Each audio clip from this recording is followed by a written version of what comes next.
Welcome to the Intelligence Briefing Live, What's the Buzz, where leaders and hands-on experts share how they have turned hype into outcome.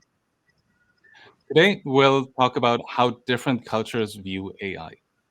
And who better to talk to about it than three AI experts from the US, Germany, and the UAE, 𝗬𝗏, 𝗬𝗏, Botha, and Patrick Glauner. Thank you so much for joining me today. Excited to be here. Likewise. Very nice to be here. Thank you. Awesome. Hey, why don't you tell us a little bit about yourself? Maybe we'll start with Lisa. Thanks for having me, Andreas. I'm 𝗬𝗏. I am the founder and chief AI strategist for AI Leaders, a boutique consulting firm that helps leaders to practically deploy responsible tech. Awesome. Over to Debbie. Excited to have you on as well. Yeah, me too. Thank you so much. Debbie Botha, Chief Partnership Officer of Women in AI, and also Managing Director of 𝗕𝗶𝗀𝗀 Middle East.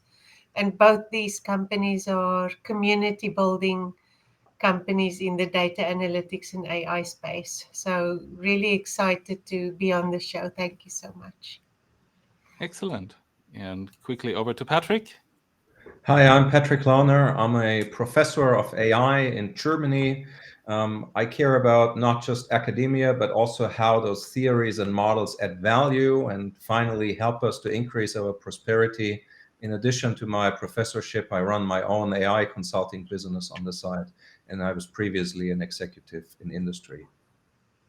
Fantastic. Like I said, I'm super excited to have all three of you on and really looking forward to our conversation today. And good to see different perspectives and also, all three of you have mentioned consulting and community building. So, staying grounded in reality and in truth. So for those of you that are just joining the stream, please drop a comment in the chat where you are joining us from. Really curious to see how global our audience is today. So awesome. One more thing I wanted to share with you. I mentioned this on the last few ones as well. For the next 3 weeks, I'll change things up a bit on What's the Buzz. So I'll give this one a rest. So we have a lot more time for your questions. So don't be shy. Put them in the chat as well as we go along. Last announcement, next Tuesday, our AI ethics leader, Rick Blackman, will join and share his expertise about putting AI ethics into practice. And I'll post the link in the chat later on. So, all right, with all that out of the way, why don't we jump to our first question and get straight to culture. We see AI is certainly such a big topic, and it's been a hype topic for a number of years. I feel now, also if you look at the Gartner hype cycle, we're out of the trough of disillusionment. We're seeing what's actually possible with it. So in society, it's gotten a different perspective and a different perception yet. So I'm really curious to learn from you. What would you say is the general perception of AI in your country or in your region? And what role do you feel culture plays in shaping that perception? So maybe we can start with Lisa again. This is a really interesting topic in the United States. The Pew Research Center recently did a study that showed that 72% of Americans are either neutral about the impact of artificial intelligence becoming more involved in their daily lives, or they are concerned about it. So that only left 18% that actually were excited about the potential for AI. So there's some concern out there. There's also this big swath of people who are largely unaware of how much AI is already impacting their daily lives. And so that's a real focal area. As we move forward, we've got to really focus on elevating awareness of what's possible.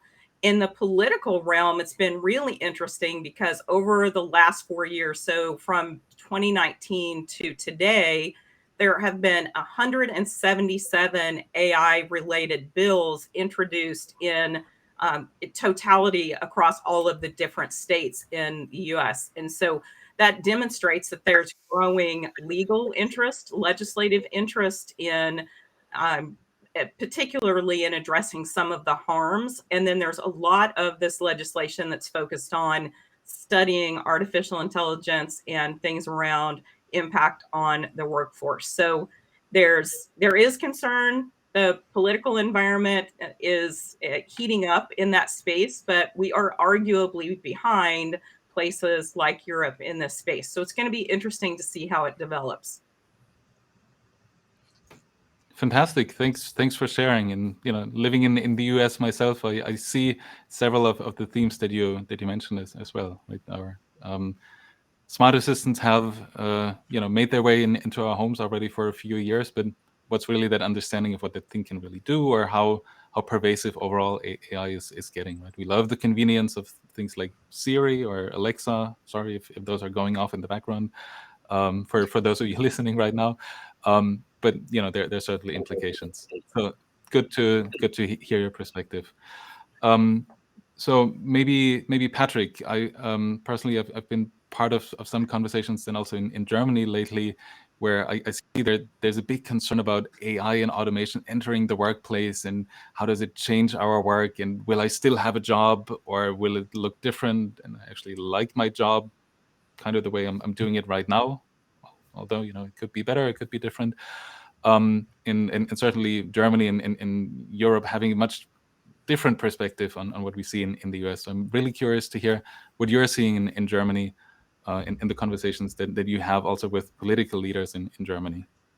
Well, in Germany, a lot of people still think that AI is something distant in the future, and they're not aware that they deal with AI hundreds of times a day without explicitly knowing it. So this is quite similar to what Lisa just said. AI is omnipresent, and we need AI in order to increase our prosperity, in order to remain competitive, especially if you look at China. However, the government, especially the EU, is mainly spreading fears about AI. The EU is very negative when it comes to AI. They only push worries and concerns, but they're not really investing in opportunities. And that's why they have come up with this AI Act, which sees AI as something very negative and comes with a lot of requirements that are just unfulfillable. And the German government, I think, is also quite negative about it. They are worried that people would be put out of business. But hey, the job market keeps changing all the time. So we have to invest in this opportunity. We have to train people, and then we can remain competitive. I have advised the parliaments of Germany, France, and Luxembourg as an expert witness, and that's what I told the members of parliament. They should invest more. They have to, first of all, think about opportunities, not fears, and we need more innovators in Europe and less regulators. Fantastic. I think that's an awesome summary. If anybody wants to build on, please, by all means, jump in. To me, it's interesting to see those stark contrasts, right, between the different continents, and certainly each one have their pros and their cons, right, that you need to weigh. So maybe Debbie, I know you're a South African native living in the UAE and in Dubai. So I'm really curious to hear what you are seeing, at least in the UAE right now, but maybe also if you're connected to South Africa, how you see things being discussed or evolving on that side as well. Yeah, it's really interesting how UAE and South Africa is on different maturity scales at certain points when it comes to artificial intelligence.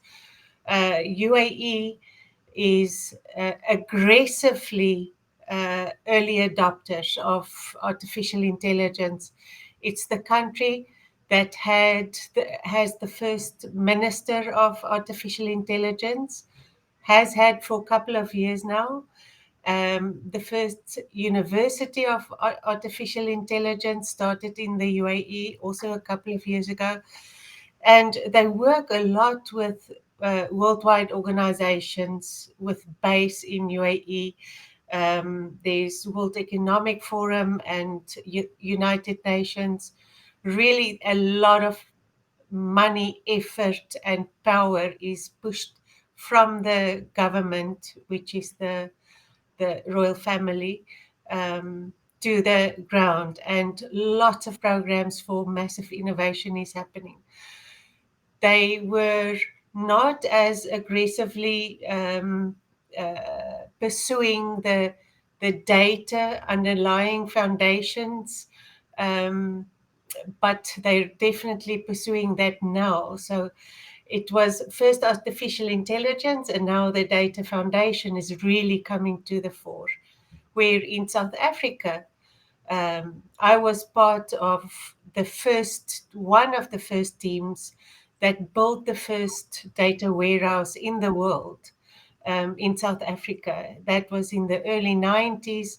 I can still remember when we started using email and the World Wide Web, and we built a data warehouses. So that was South Africa, very much focused on data governance, data management, data warehouse, business intelligence.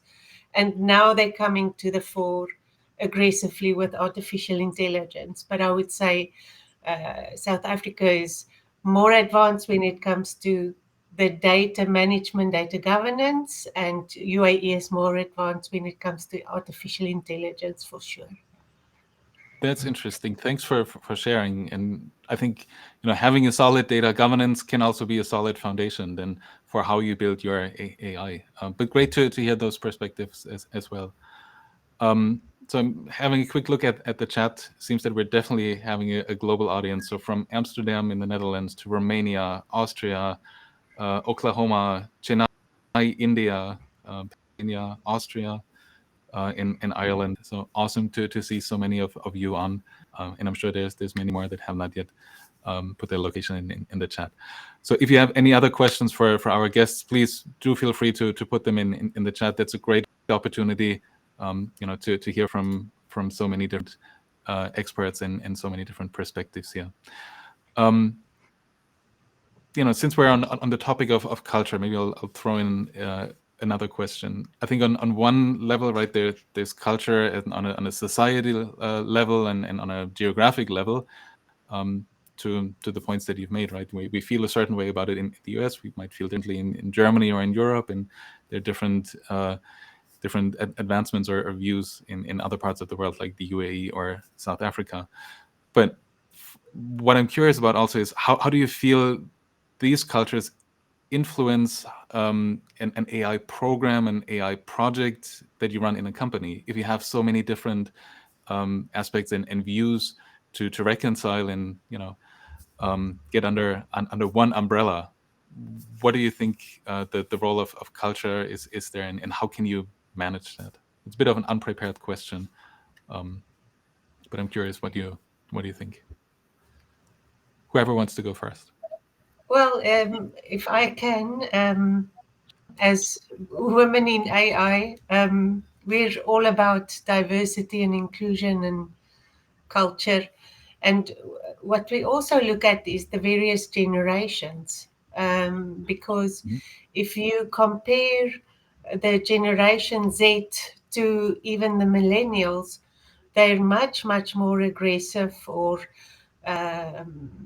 native when it comes to expecting artificial intelligence as part of their lives. And where the millennials are more wary of it, and then Generation X is even more, and the baby boomers really sometimes have a problem with artificial intelligence. So we advocate that you start with a C-suite and the board with an equitable, diverse set of people, generations and gender, as well as the culture, the ethnic groups and so on. And from there, it's the teams, the strategy tables on the think about the business problem and what solutions they want to develop, and then the data as well as the solutions. Fantastic. Thanks for sharing. Great to hear that, you know, it's not just about the geographic culture or those aspects, but also, you know, about our mindset, how we think about these things.